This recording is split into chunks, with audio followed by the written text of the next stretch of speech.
All right, so we have a very deep free agent class at the running back position, a slew of veterans that are going to probably change teams, cause a lot of chaos, a lot of upheaval at the running back spot.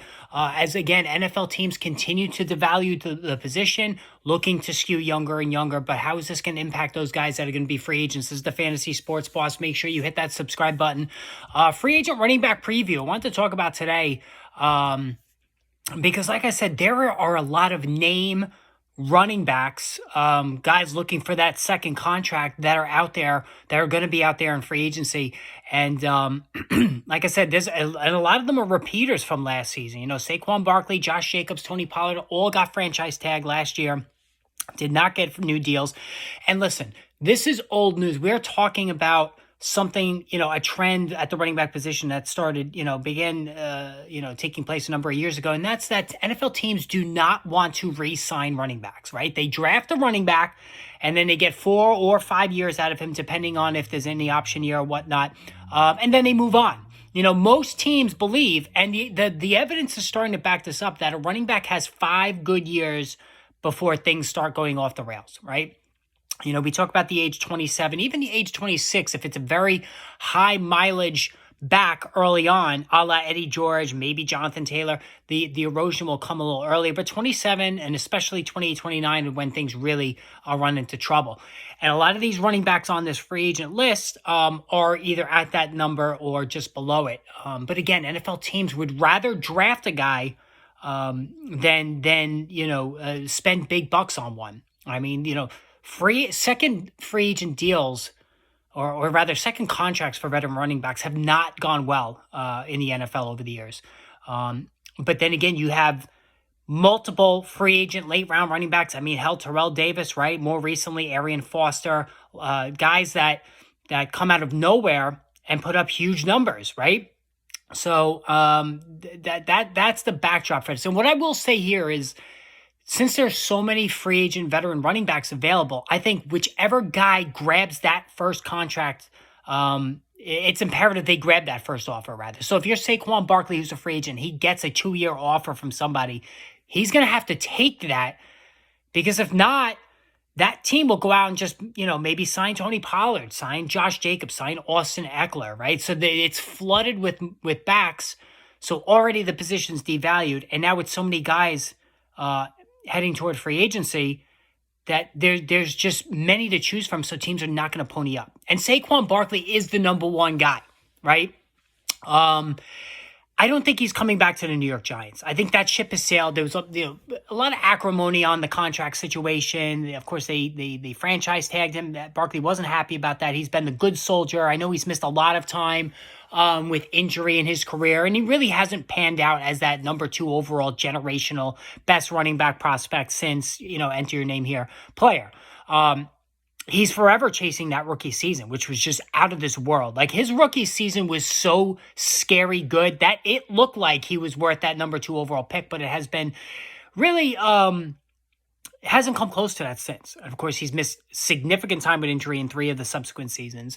And, he's still very, very explosive, very fast still, good receiver, but he looks like he has lost at least a half a step from when he tore his ACL a number of years ago. But listen, you have a team in the division in Dallas Cowboys that love stud running backs. Now, I keep saying Derrick Henry is the guy that Dallas is going to sign. But, Tony Pollard's a free agent too. Maybe they just scrap the whole thing, forget the committee, bring in Barkley. Enrico Dowdle proved himself to be a decent backup last year. Runs sort of like Isaiah Pacheco, that running game, that video game kind of running style. But Barkley could be somebody that I can see Dallas bringing in. Also, the Houston Texans. I mean, let's face it, the Houston Texans is a team on the rise. Devin Singletary himself is a free agent, so maybe Barkley could wind up there. I think Barkley will be okay fantasy-wise. He's going into his age 27 season, so this is going to get a little scary for him. But again, he's missed a lot of time. I think he's going to be all right for at least one more year. Josh Jacobs, going into his age 26 season, does he go back to the Raiders? I don't know. I don't think so. I don't see that being a destination for him. I think Green Bay could. I think they're done with that A.J. Dillon. They could use a compliment for for Aaron Jones, who I think will be back there. Also the Cincinnati Bengals, Joe Mixon, you figure they're going to move on from him. So Josh Jacobs, he's going to get a decent offer. In 26, he's still young enough. He's not at that 27 age yet where the trouble starts to arrive. Had an off year last year. 2022, he was phenomenal. He was as good as any running back in fantasy and as good as any player drafted, because we all kind of faded him when he played in that Hall of Fame game, but he was really, really good both running and receiving the football in 2022. Less so last year, he battled injuries, but he had the curse of the 370 touch season. Him and Derrick Henry were the only two backs who had that in 2022. So in 2023, I faded both of them for that reason, and they both disappointed. Speaking of Henry, he's a free agent. All right, Derrick Henry could go to the Baltimore Ravens, or he could go to the Dallas Cowboys. I could see either one of those scenarios unfolding. Of course, J.K. Dobbins is a free agent. I don't think the market's going to be kind to J.K. Dobbins. I think Derrick Henry, though, listen, the metrics are going the wrong way. He's aging, clearly. He's going to be 30, all right? He's going to his age 30 season, which is scary. But this was a really bad Titans team last year. The offensive line was scary bad. They had no threat from the passing game all season. So Henry had to deal with stack boxes all year. You can't be, even the best running backs can't deal with that. So, and Henry proved that he could still put up numbers. He put up the yardage. He put up touchdowns. I mean, the yards per carry has dropped, but how much is that due to age? How much is that due to the offensive line? I think he's lost a little bit of a step, but I think Henry can still help for another year. Again, Baltimore, Dallas, those are two obvious landing spots there. Austin Ekeler. So Austin Ekeler, he's an interesting case. So, he clearly has lost a step. I mean, we all saw that last year. It wasn't good. I mean, he had that high ankle sprain. He started off the season well enough, but then he suffered the high ankle sprain. He looked like he was running in quicksand. I warned about this. 2 straight years of massive workloads, age 26 and 27 years with the Chargers. Age 28 campaign last year just completely bombed. But what I will say about Ekeler is I think he could catch on with somebody, pardon the pun, and serve as a really good receiving back. Remember, when he first came into the league his first few years, he was still a running back 2 in PPR while yielding the high end of rushing attempts to Melvin Gordon. Like Melvin Gordon was the primary ball carrier. Austin Ekeler was like a third down receiving back, and he put up running back 2 numbers because he was catching a ton of passes. I think Ekeler could still be that kind of player as a running back 2, but at the age of 29, I'm pretty much closing the book out on him.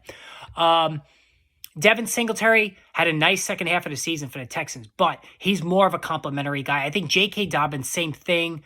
I don't think their fantasy values, they're going to be running back 3s no matter where they end up, maybe even running back 4s.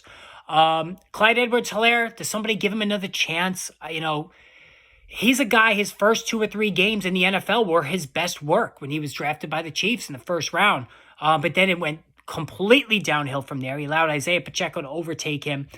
Very, very disappointing career with the Chiefs. I mean, if you can't make it with Andy Reid, that doesn't say a lot about him moving forward. So I'm not going to really be paying much attention to him. Tony Pollard. This one's interesting. He was one of the worst players in fantasy last season on a per snap basis because he played every game and he was horrendously disappointing. Had, I believe, one of the highest numbers of goal line carries and he hardly scored. He just couldn't do it.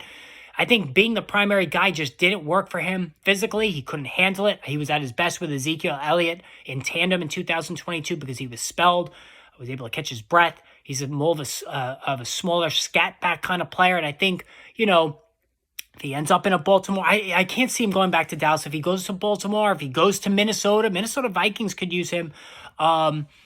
I think that would make him interesting. And I think really next summer, we're all going to be like, you know what? Tony Pollard has good value. He's going to drop in drafts. He's still very talented. He's still young enough. He doesn't have the mileage at 26 like, some other backs do at that age. So I think if he falls far enough, I'm going to be intrigued by him as a bounce back guy.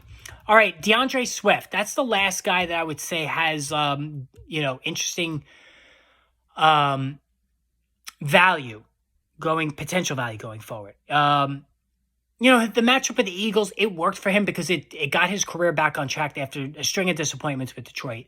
But they didn't use him in a passing game. The Eagles are never going to use their backs in a passing game because they have a mobile quarterback. I think for Swift, he did get the lion's share of carries there, which was nice, but for his fantasy purposes, you want to see him go to a team that's going to throw the football to him.